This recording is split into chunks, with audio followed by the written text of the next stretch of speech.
Alejandro Magno, un nombre que trasciende el tiempo, un símbolo de ambición, genio y destino.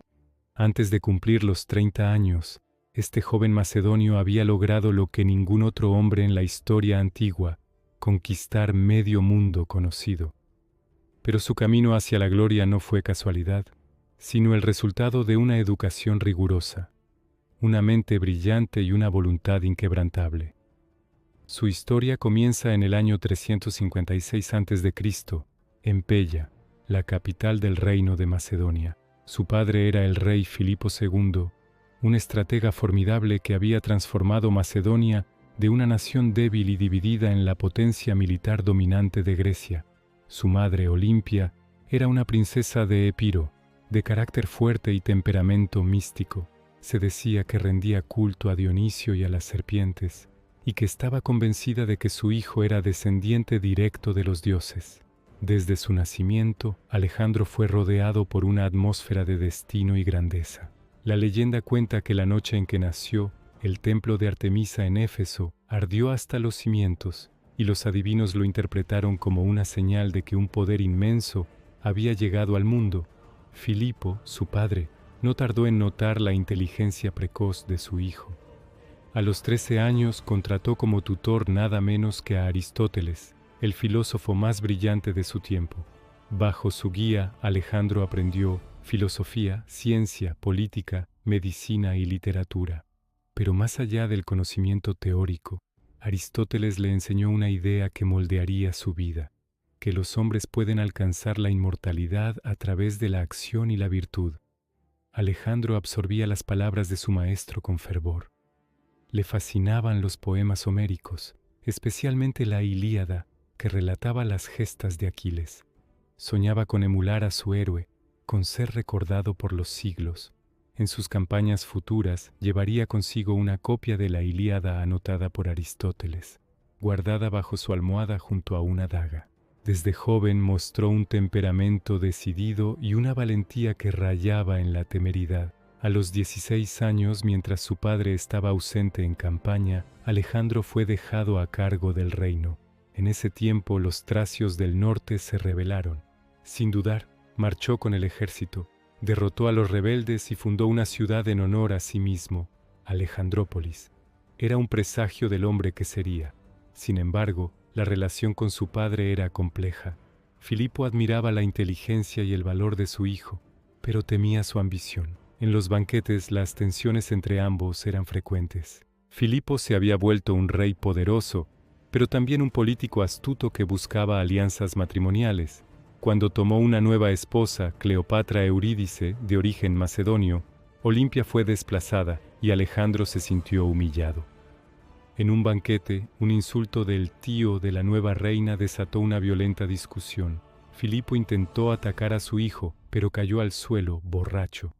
Alejandro, con fría ironía, exclamó: «Ahí está el hombre que pretende cruzar de Europa a Asia y no puede cruzar de una mesa a otra sin caer». Tiempo después, padre e hijo se reconciliaron, pero la herida quedó abierta. En el año 336 a.C., durante la boda de su hermana, Filipo fue asesinado por uno de sus guardias personales. Las circunstancias nunca fueron claras. Algunos señalaron a Olimpia, otros a Alejandro. Sea como fuere, el trono de Macedonia pasó a manos del joven príncipe de apenas 20 años. Nada más asumir el poder, Alejandro enfrentó su primera prueba.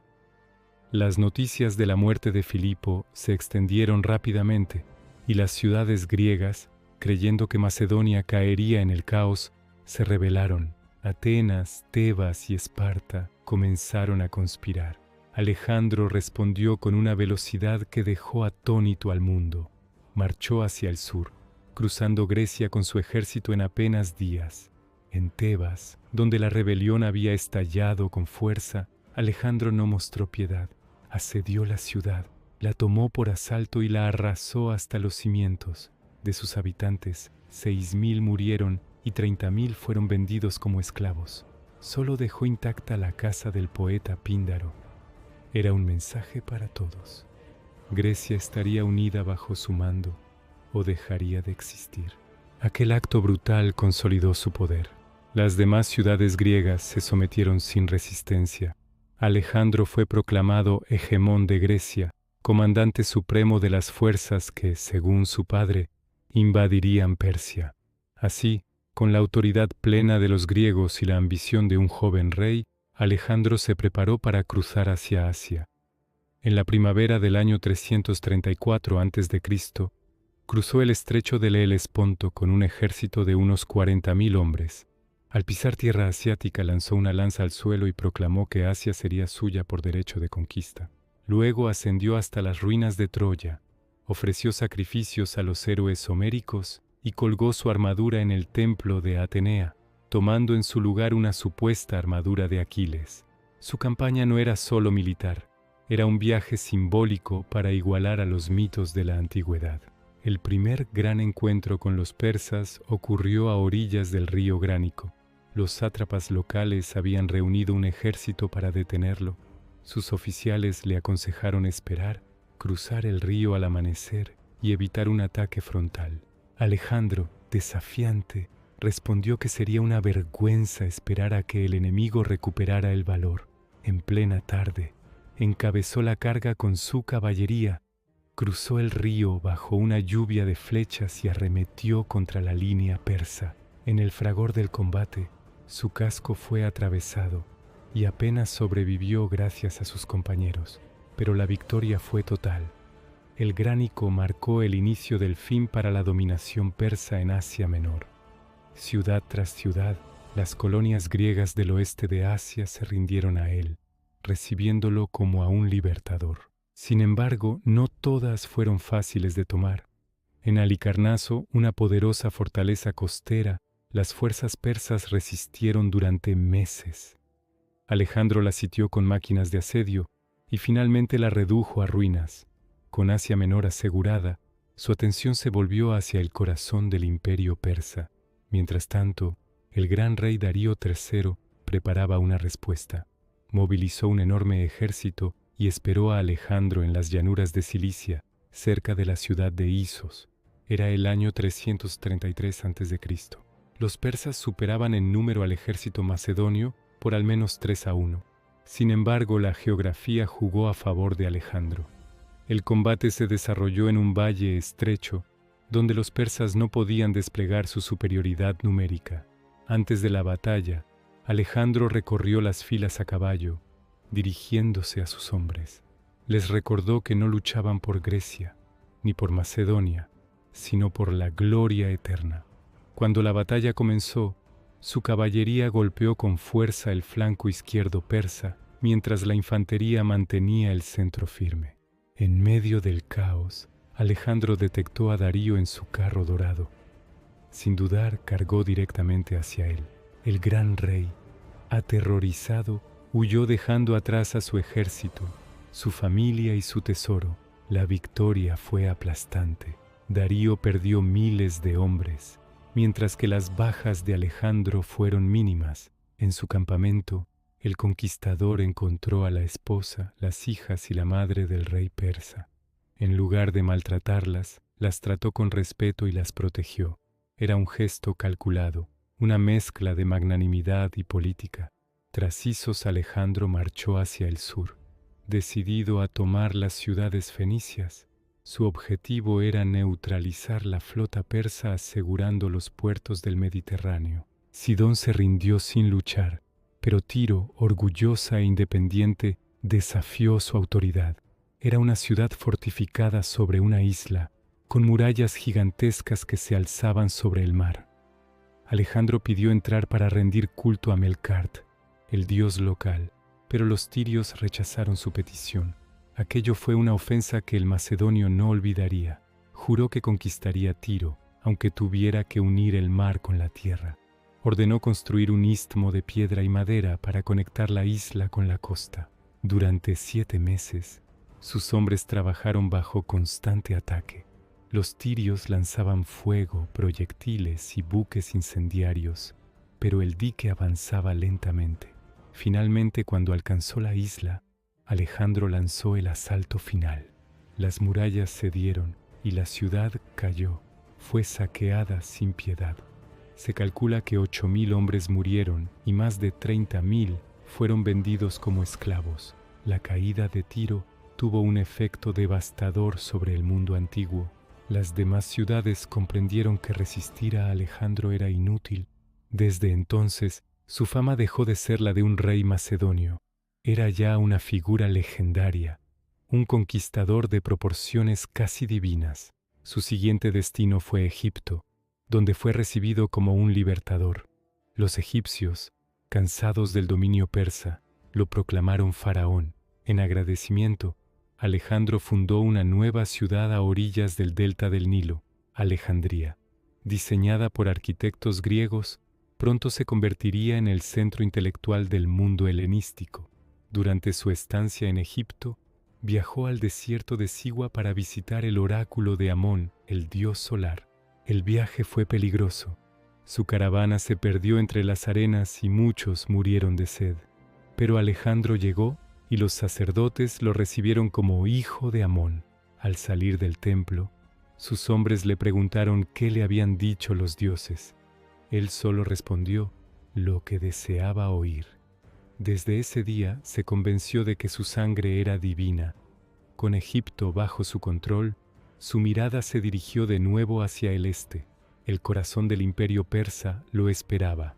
Darío, todavía en el trono, había reunido un nuevo ejército, más grande que nunca. El enfrentamiento que decidiría el destino de Asia estaba cerca. El 1 de octubre del año 331 a.C., los dos ejércitos se encontraron en las llanuras de Gaugamela.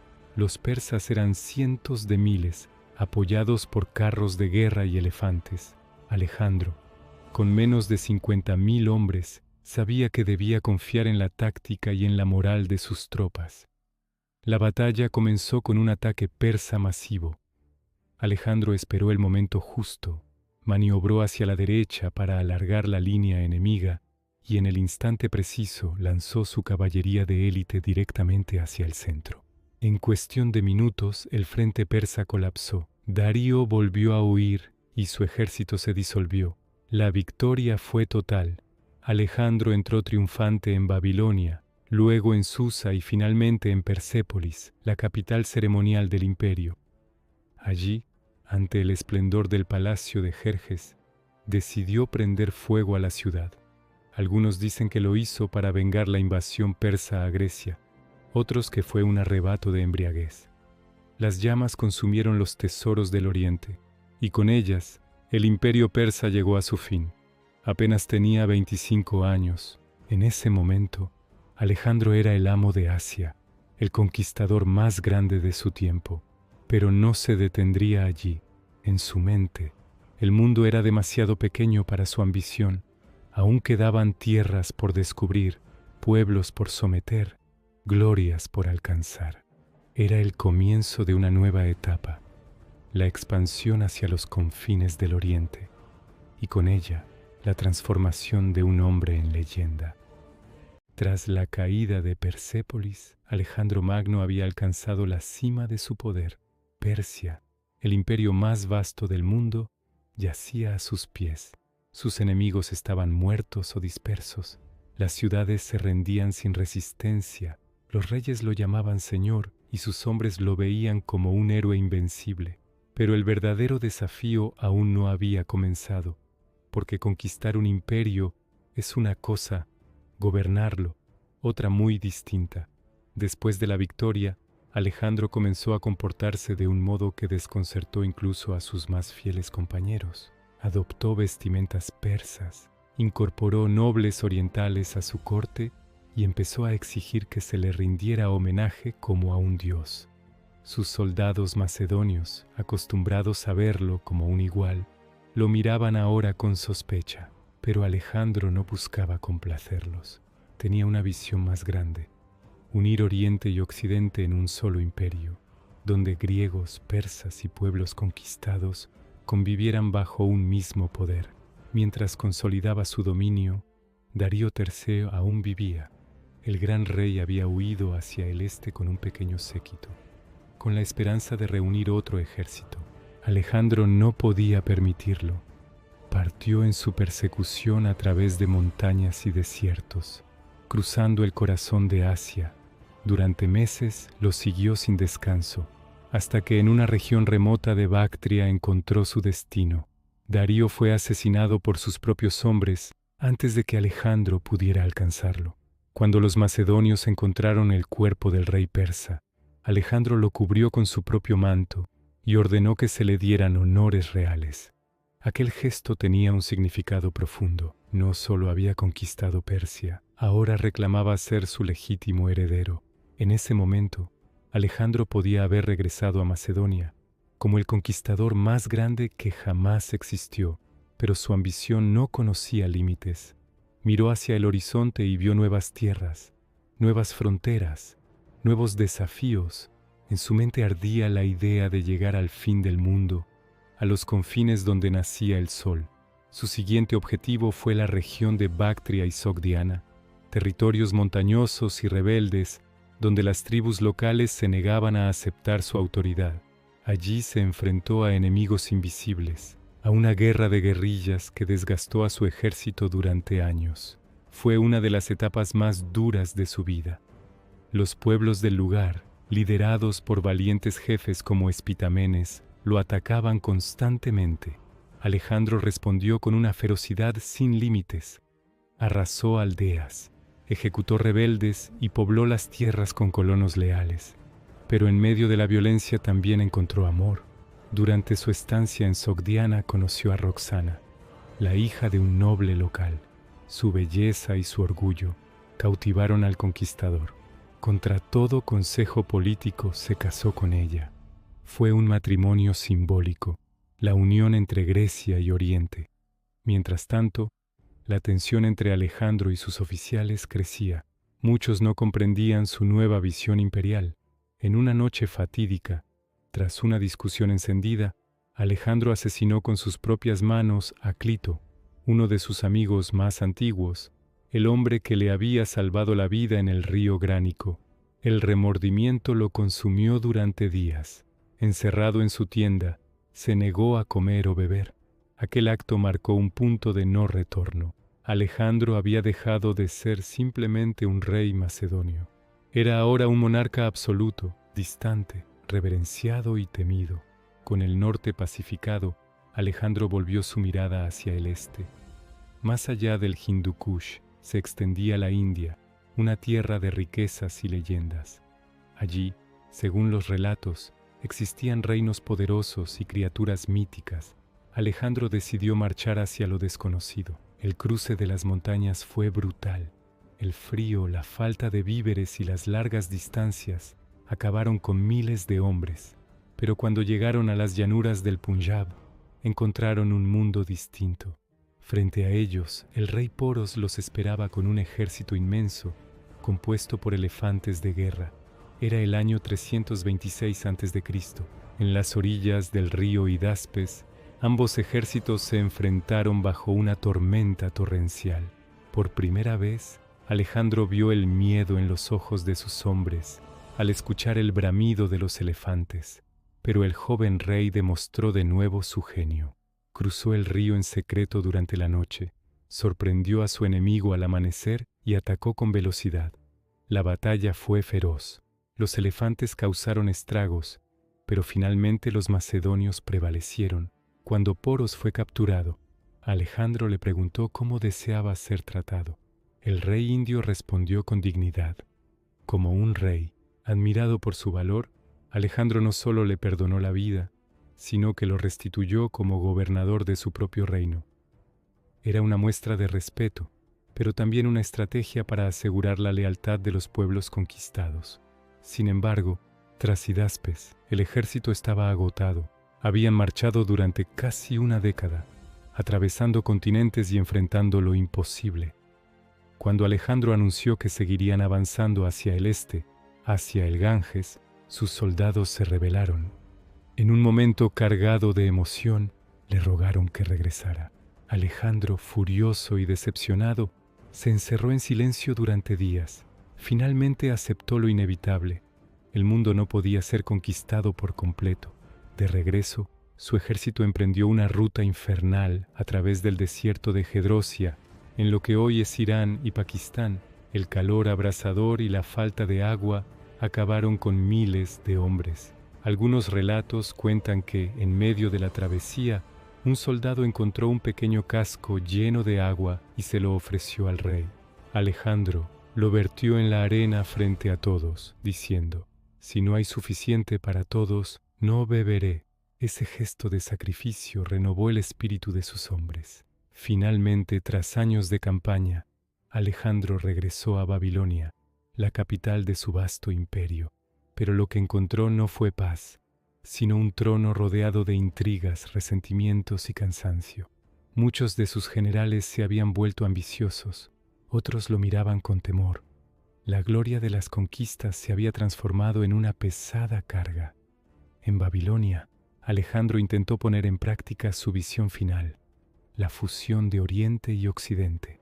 Organizó matrimonios entre sus oficiales y mujeres persas, adoptó costumbres locales y soñó con crear una nueva capital, un centro del mundo, pero su propio ejército comenzó a dudar de él. Los viejos soldados macedonios murmuraban que su rey había dejado de ser uno de ellos. En medio de esta tensión, un día recibió a los veteranos que pedían regresar a casa. En un arrebato de ira, los llamó traidores. Pero cuando vio las lágrimas de sus hombres, se quebró. Bajó del trono, caminó entre ellos y los abrazó. Aquel momento selló la reconciliación entre el rey y su ejército. Poco después, comenzó a planear una nueva expedición, conquistar Arabia y luego avanzar hacia Occidente, quizás hasta el Atlántico, pero el destino tenía otros planes. En el año 323 a.C., mientras se preparaba para partir, Alejandro cayó enfermo. Durante días sufrió fiebre alta, dolor y debilidad. Algunos cronistas dicen que fue envenenado, otros que sucumbió al agotamiento o a la malaria. Lo cierto es que el 10 de junio, a los 32 años, el conquistador más grande de la historia exhaló su último aliento en el palacio de Babilonia. Cuando sus generales le preguntaron a quién debía dejar su imperio, se dice que respondió: «Al más fuerte». Y con esas palabras, el mundo se sumió en el caos. Su muerte fue un terremoto político. Los generales que lo habían acompañado, Pérdicas, Ptolomeo, Seleuco, Casandro y Lisímaco, se repartieron el imperio, convirtiéndose en reyes por derecho propio. El sueño de una unidad universal se desmoronó en guerras fratricidas, pero el legado de Alejandro ya era inmortal. En apenas 12 años de campaña había cambiado el curso de la historia. Fundó más de 20 ciudades que llevaron su nombre, extendió la cultura griega por todo Oriente y sentó las bases del mundo helenístico. La ciencia, la filosofía y el arte florecieron bajo la sombra de su conquista. Su figura se convirtió en leyenda. Para los griegos fue un héroe que superó a Aquiles. Para los persas un demonio venido del oeste. Para los egipcios un faraón divino. Y para Roma, el modelo de todo general. Julio César, siglos después, lloró ante una estatua suya, lamentando no haber logrado tanto a la misma edad.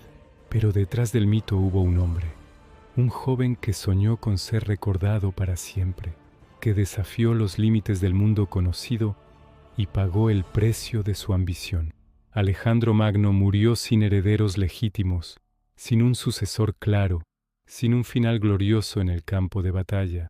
Sin embargo, su nombre sobrevivió a imperios y reinos, a siglos y civilizaciones. Su historia es la de la luz y la sombra, la del genio que llevó la civilización griega hasta los confines de la India, y la del tirano que destruyó ciudades enteras, la del estratega brillante que cambió la guerra para siempre, y la del hombre que al final fue vencido por su propio sueño de grandeza. Dicen que en sus últimos momentos, cuando la fiebre lo consumía, pidió que sus manos quedaran fuera del ataúd para mostrar al mundo que incluso el más grande de los conquistadores muere con las manos vacías.